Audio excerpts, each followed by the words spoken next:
শুরু করতে জি, হবে? আমরা বলেছি যে বাংলাদেশের এখানে ন্যূনতম মজুরি আছে 12,500 টাকা শিল্প সেক্টরে, এটা 2023 সালে নির্ধারণ করা হয়েছে। তখনই বলেছি যে এই মজুরি দিয়ে দেশের শিল্প সেক্টরে আসলে বৈষম্য হচ্ছে।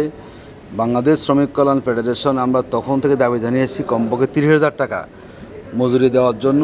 কারণ আমরা দেখি যে ইন্ডাস্ট্রি বাড়তেছে, শ্রমিকের মজুরি সেখানে বাড়ে না। আর বিশেষ করে বাংলাদেশের দ্রব্যমূল্যের যে ঊর্ধ্বগতি, মূল্যস্ফীতি, যদি 4 জনের একটা শ্রমিক পরিবার আমরা হিসাব করি, তার বাসা ভাড়া সহ তার চিকিৎসা, তার সন্তানের লেখাপড়া, তার নিত্যপ্য জিনিসপত্র ক্রয় করা, এগুলো কোনোভাবেই এই মজুরি দিয়ে সম্ভব না। এবং বিভিন্ন গবেষকরা বলেছেন যে 26,000 টাকার মতো কমপক্ষে খরচ হয়ে যায়, একদম মিনিমাম খরচ, যেটা না হলে আসলে শ্রমিকের পরিবারটা চালানো যায় না। আমরা দাবি করেছি যাতে করে সরকার একটা উদ্যোগ গ্রহণ করে, অবিলম্বে তারা মজুরি বোর্ডে তারা নির্ধারণ করেন। এবং আরও অনেকগুলো সেক্টরেই কিন্তু অনেক কম মজুরি সেখানে আছে, যেটা সমাধানের জন্য আমরা এখন পর্যন্ত কার্যকর কোনো পদক্ষেপ আমরা সরকারকে আমরা গ্রহণ করতে দেখি না।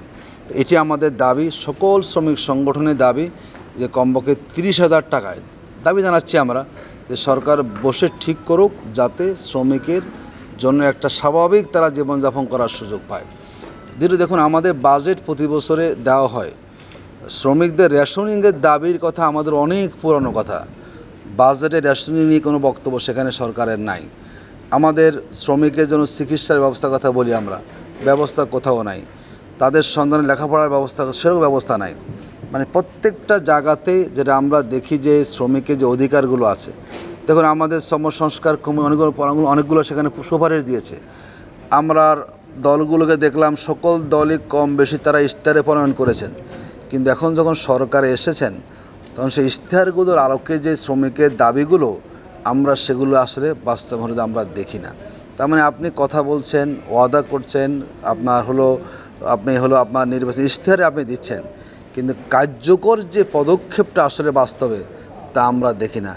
শ্রমিক ছাঁটাই প্রতিনিয়ত হচ্ছে, কারখানাগুলো বন্ধ হয়ে যাচ্ছে, শ্রমিকের মজুরি সেখানে বকেয়া পড়ে আছে, কিন্তু তার জন্য যে উদ্যোগ গ্রহণ করা রাষ্ট্রকে, তার জায়গা থেকে সংশ্লিষ্ট প্রতিষ্ঠানগুলোকে, অধিদপ্তরগুলোকে, সেটা আসলে খুব বেশি আমরা দিক পাচ্ছি না। তা আমরা যেটা দাবি জানিয়েছি যে বৈষম্যমুক্ত বাংলাদেশ গড়ার স্লোগানে যে 24-এর বিপ্লবটা হয়েছে, যাতে করে এদেশের শ্রমিকরা সেই বৈষম্য থেকে মুক্ত হয়, তাদের অধিকার, তাদের মজুরি, তাদের জীবনযাত্রার মান, তাদের সামাজিক মর্যাদা, এবং যাতে করে তারা একটা ভালোভাবেই তারা সমাজে চলাফেরা করতে পারে, সে ব্যাপারে সরকার তার নীতিতে পরিবর্তন আনবেন এবং শ্রমিক স্বার্থকে অগ্রাধিকার দিয়ে সরকার তাদের সে পদক্ষেপটা গ্রহণ করবেন। বন্ধ কলকারখানাগুলো তারা সেখানে খুলে দেবেন, নতুন তারা সেখানে শিল্প সেক্টর ওপেন করবেন, যাতে করে আমরা বলতে পারি না আসলে আমাদের সরকারটা শ্রমিক বান্ধব সরকার, এবং শ্রমিক যে রক্ত দিয়ে এই বিপ্লবটা করে সেই বিপ্লবটার সুফল শ্রমিকরা পায়, সেই দিকটাকে আমরা অগ্রাধিকার দিয়েছি। আশা করি আপনাদের মাধ্যমে আমরা সরকারের কাছে কথাগুলো পৌঁছাতে পারবো যে ন্যায্য মজুরি, ন্যূনতম মজুরি, এটা শ্রমিকের অধিকার। সুতরাং এই অধিকার প্রদান করা রাষ্ট্রের দায়িত্ব। যেখানে অধিকার ক্ষুণ্ণ হবে, যাতে সেখানে সরকার তড়িৎ পদক্ষেপ নিয়ে সে অধিকারটা শ্রমিকদের প্রতিষ্ঠা করার জন্য চেষ্টা করে। আর সরকারের যে বিলি বন্টনগুলো হয়, নানা জায়গায় আমরা বৈষম্যের খবর পাচ্ছি, যাতে সেখানেও শ্রমিকরা তার ন্যায্য হিস্সাটা পায়, এটিও সরকারকে ইনশিওর করতে হবে। ধন্যবাদ।